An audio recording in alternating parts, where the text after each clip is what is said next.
Yan o, kita mo na. Napakasakit, Kuya Idi. Ayan o.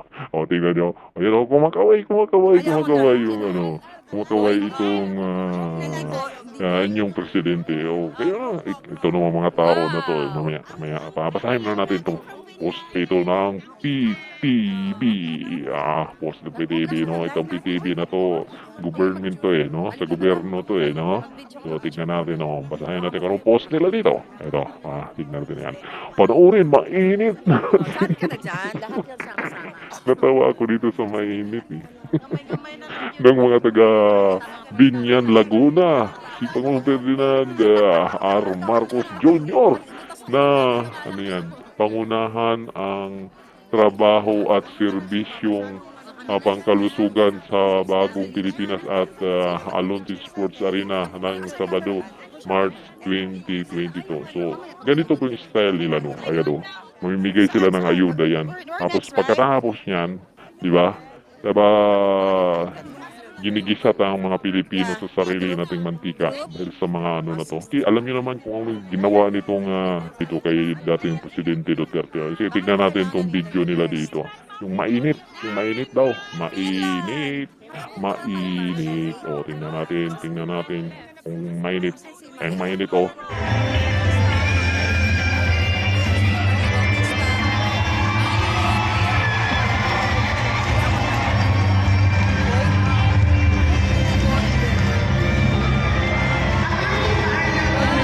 Talaga yun.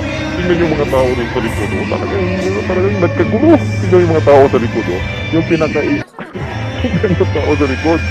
Yung tao sa likod, ayan di ba? Kawayan naman. Tingnan natin.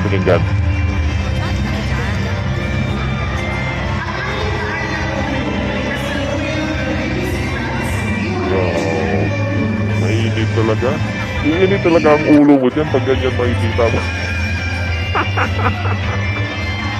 Napakasakit, Kuya Idi. Napakasakit. Ito naman kasi mga tao na to, napakawalang hiya nyo naman. Binigyan na nga kayo ng ayuda dyan, di pa kayo kumakaway. Susigaw malang kayo ng BBM. BBM.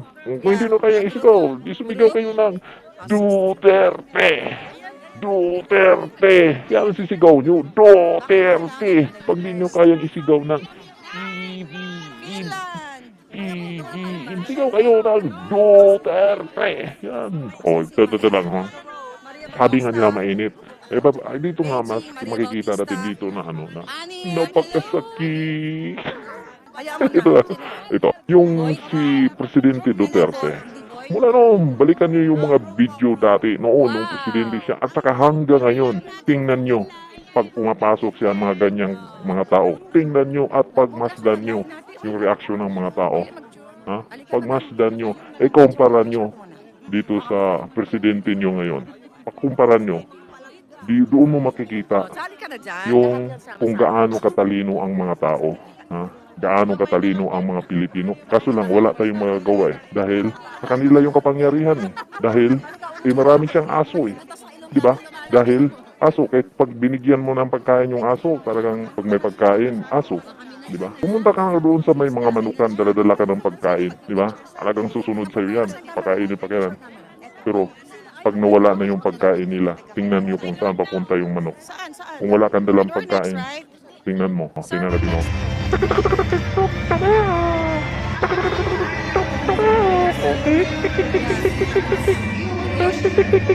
Ayan o. Kita nyo ba yan? Pumapasok yan. Magpapakain. Papakain siya ng mga manok Ayan o. Diba? Tuwan-tuwa yung mga manok. Papakainin niya yung mga manok. Diba? Ganun yung mga manok. Tingnan yung mga manok Daming manok